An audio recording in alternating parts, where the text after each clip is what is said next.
Master, the workshop has been laid to waste. It matters not. The Armada is complete.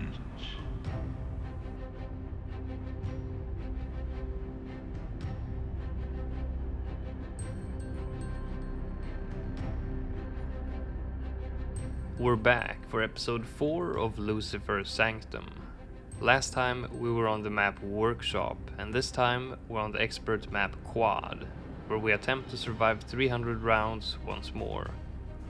So far, we have played several maps that have more than one track lane, but every single time, only one track has been active each round.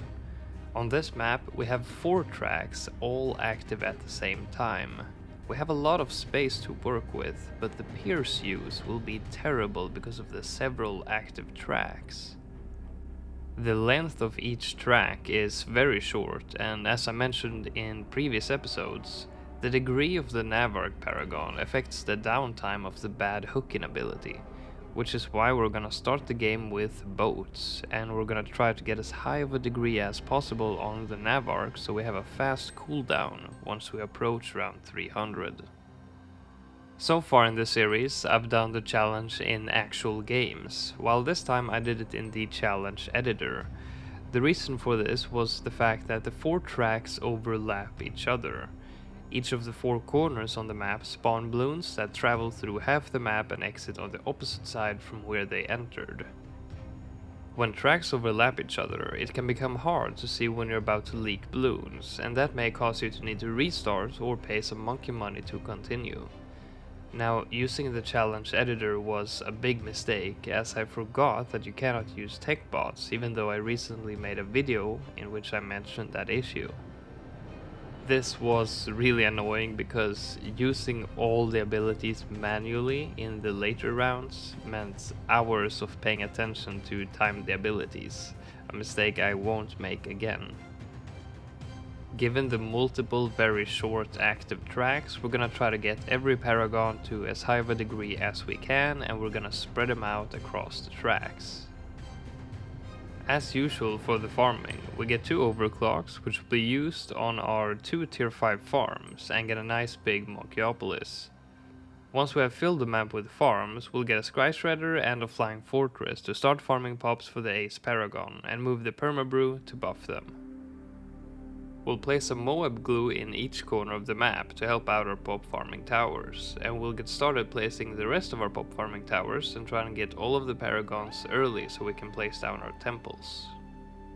In the top right corner, I started placing super monkeys and giving them 10 stacks from the Ultra Boost. They will later be moved and turned into temples, and we want to get started on doing this early, as if we don't, we may lack the DPS in the late 200s due to the multiple active tracks. The first Paragon we get is the Doom Ship. Setting it to center is perfect, as it will be flying right over the track at all times.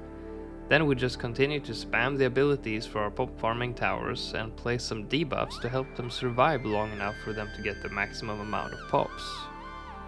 We could not get a max degree Navark due to us having too few boats, but we did get a degree 72, which is good enough. And by round 194 we had every other Paragon to the max degree and a few fully ultra boosted super monkeys to turn into temples.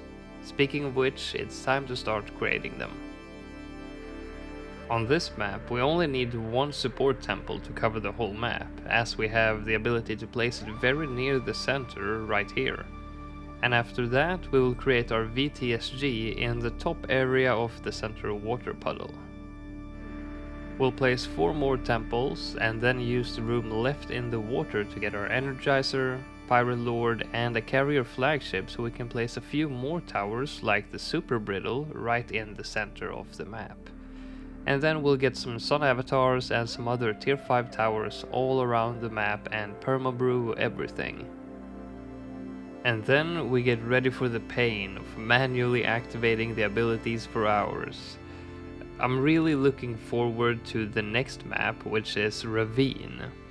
That map is one of the most hated of all times, and we'll combine the challenge of this map being having multiple active tracks at once, and the challenge from Infernal, having a very limited buildable space. The challenge that we're doing in this series is one that isn't difficult on every expert map, which is why I'm excited to see that we're getting to some pretty hard ones soon. I was asked by a viewer about the order in which the maps are played, and my response was that they are not primarily ordered by difficulty. I ordered them by difficulty first, and then changed the order in order to fit the story better. So the order is not always increasing in difficulty, but as you have seen in the intro, the last 3 maps are some of the most difficult ones. People have also been asking about the new Dark Dungeons expert map in update 35 and if it will get included into the series. Now, I'm not sure if it will, since the story for the series has already been written, but either way, we will play the map as a standalone video.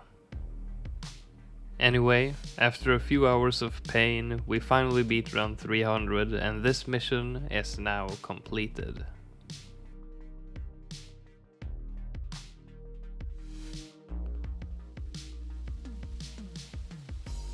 Well done everyone, it's nice to see that you're all still in one piece. And same to you. Nice job with that factory. We saw the explosion from miles away. Speaking of which, where to next, boss?